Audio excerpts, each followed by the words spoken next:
조합원 여러분 반갑습니다. 노동자 방송 김주영입니다. 지난 7일부터 새로운 88 시행으로 이 이직 퇴근 시간부터 20분 연장 근무가 완전히 사라졌습니다. 새로운 88은 지부가 지난 18년 단체 교섭에서 이 사측과 최종 합의한 것으로 휴일 축소 및 추가 작업 시간, 양보 없는 20분 잔업 시간 꼬리표 삭제를 골자로 하고 있는데요. 이제 완전한 88 완성을 위해서는 5분 조출 꼬리표 삭제만 남았습니다. 지부는 현장 의견들을 수렴해 한 발 앞서 문제점을 파악하며 이 제도 보완과 완전 88 완성을 위해 모든 역량을 집중해 최선을 다할 것입니다. 이번 주 노동자 방송은 특별기획방송 4차 산업 일부가 방송됩니다.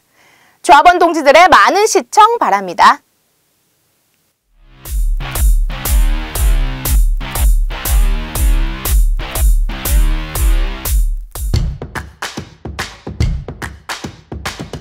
옥스퍼드 대학의 학자 2명이 자동화가 미국 노동시장에 주는 영향을 조사해 연구 결과를 내놓았습니다.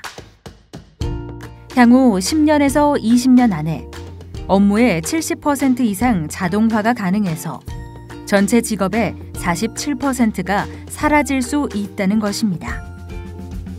이 연구는 전 세계에 충격을 주었습니다. 당장 다음 해인 2014년 같은 연구를 유럽에 대해서도 해봤습니다. 결론은 미국과 똑같이 47%의 직업이 사라질 위험이 있다는 겁니다. 미국이나 유럽 못지않게 발전된 우리나라도 비슷하지 않을까요? 소름 돋는 이야기죠. 인간의 반은 직업 없이, 일 없이 살아야 한다는 말인데 앞으로 사람들은 어떻게 먹고 살지?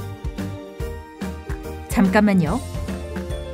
이 두 학자가 낸 연구의 결론을 마저 봅시다. 기술의 발전으로 절반 가까운 직업이 곧 사라질지도 모른다는 건 사실이지만 진실은 일자리가 위협받거나 사라지는 데에는 국가의 정책이 더 큰 영향을 미친다는 것이 두 학자의 결론이었습니다. 국가의 정책을 우리 노동자에게 이롭게 만들어내도록 하는 것. 그러기 위해서 노동조합으로 더 크게 단결해 나가는 것. 이것이야말로 지금 4차 산업혁명에서 가장 중요한 문제가 아닐까요?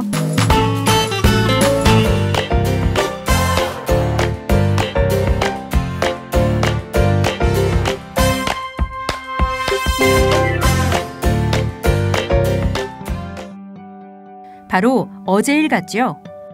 컴퓨터가 등장하면서 우리 주위에 많은 것들이 변화됐죠.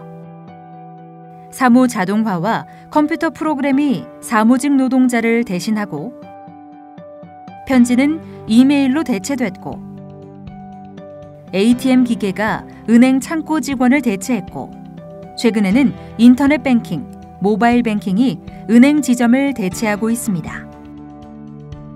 제조업에서도 공장 자동화와 산업용 로봇이 노동자를 대신하고 있죠. 인터넷을 통해서 전 세계가 하나로 연결됐고 전 세계적인 정보통신 기업들의 제품과 서비스가 우리들의 일상으로 들어오면서 인터넷 없이는 단 하루도 살 수 없는 세상이 됐습니다. 1970년대에 시작된 정보통신혁명으로 순식간에 우리 주위의 많은 삶의 모습들이 바뀐 지 불과 50년도 안 됐는데 또다시 새로운 혁명적인 변화가 시작되고 있죠. 4차 산업혁명 말이에요. 이제 인터넷은 모든 것을 실시간으로 연결합니다. 기계와 기계, 기계와 사람, 그 다음에 가상의 세계와 현실 세계를 연결합니다. 이 연결을 이전에는 인간이 기계에 값을 입력해 주어야 했다면 이제는 인간이 하지 않아도 기계가 스스로 외부 세계에서 일어나는 일을 감지하고 대응합니다. 자율주행 자동차, 손님을 응대하는 로봇, 사람의 동작을 눈으로 보고 배워서 그대로 따라할 수 있는 로봇, 계산원이 없는 상점, 의료, 법률 서비스를 제공하는 인공지능, 예전에 볼 수 없었던 새로운 상품과 서비스가 생겨나는 것뿐만 아니라 상품을 생산하고 유통시키고 소비하는 방식에서도 혁명이 일어나고 있습니다. 점점 더 인간의 노동이 없어도 굴러갈 수 있는 세상이 되어가고 있죠. 4차 산업혁명이 가져오게 될 세상 말입니다.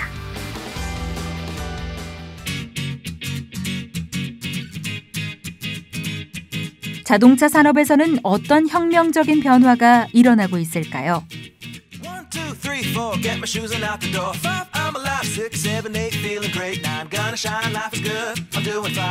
카센터 수준의 작은 로컬 모터스라는 공장에서는 주문받은 자동차를 10시간 만에 만들어냅니다.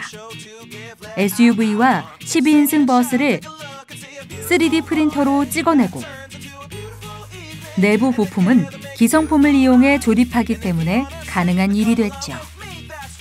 이 로컬 모터스가 울산과 제주에 공장 건립 MOU를 체결하고 한국에 진출하려고 합니다.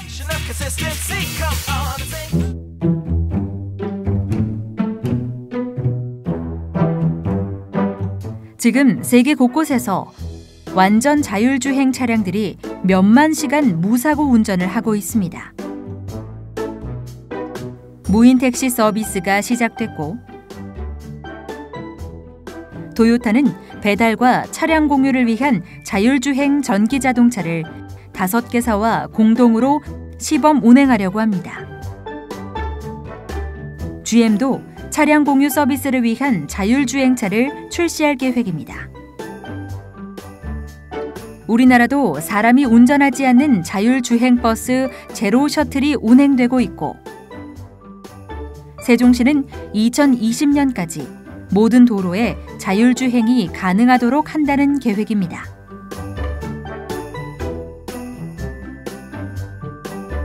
앞으로 10년 이내에 완전 자율주행차가 상용화될 것이라고 합니다.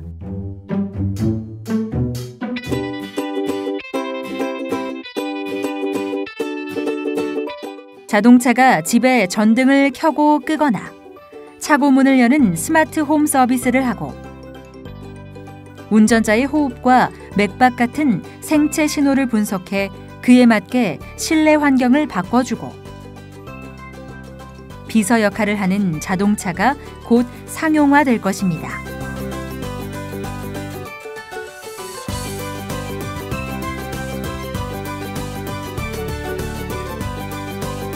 택시를 단 한 대도 갖지 않은 회사가 지금 세계 최대의 택시 서비스 회사입니다. 우리나라 자동차 시장에서도 2011년 차량 공유 서비스가 시작돼 빠르게 성장하고 있습니다. 배달의 민족답게 차를 배달해주는 서비스도 나왔습니다. 차량 공유가 대세가 되면 자동차 회사의 주요 고객은 개인이 아니라 차량 공유 서비스를 제공하는 회사가 되죠.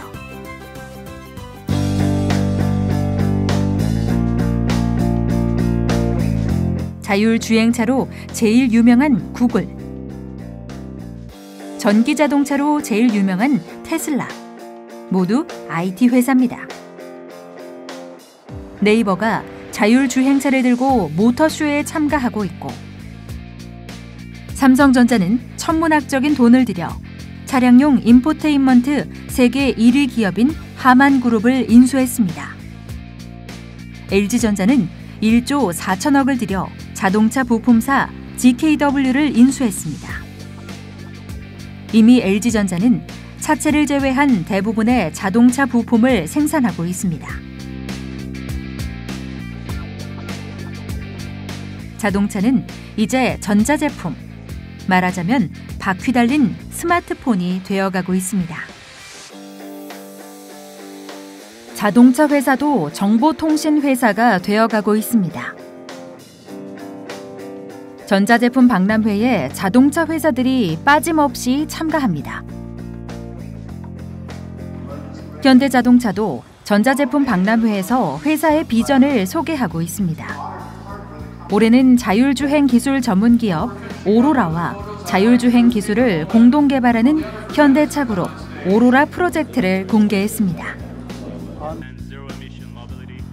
최근에는 자동차 제조업체에서 스마트 모빌리티 솔루션 제공업체로 전환한다고 발표했습니다.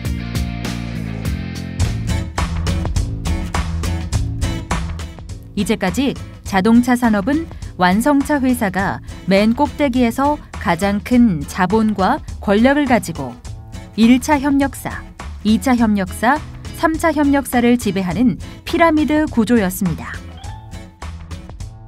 그런데 완성차 회사보다 더 큰 자본과 더 앞선 기술을 무기로 완성차 회사를 쥐락펴락하는 부품사들이 나타나면서 자동차 산업의 구조가 바뀌고 있습니다. 더 이상 현대기아차가 피라미드의 제일 꼭대기에서 하청을 쥐어짜서 이윤을 내는 식은 통하지 않게 됐습니다.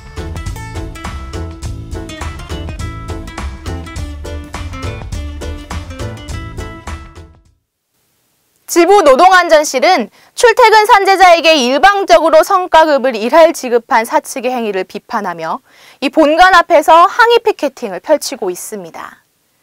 2018년 1월 1일부터 산업재해보상보험법에 따라 이 통상적인 경로와 방법으로 출퇴근하는 중 발생한 사고도 업무상 재해로 인정받게 됐지만 사측은 출퇴근 사고로 인한 업무상 재해자에게 노사 변경된 합의 내용도 없는 상황에서 일방적으로 18년 성과급을 일할 지급했습니다. 지부는 출퇴근 산재자도 생계보조금과 부가보상, 이 성과급 등을 동일 지급하고 임금 지급 차별을 철회할 것을 요구하며 사측의 일방적인 결정을 바로잡기 위해 강력히 대응해 나갈 것입니다. 이번 주 노동자 방송 여기서 마치겠습니다. 감사합니다.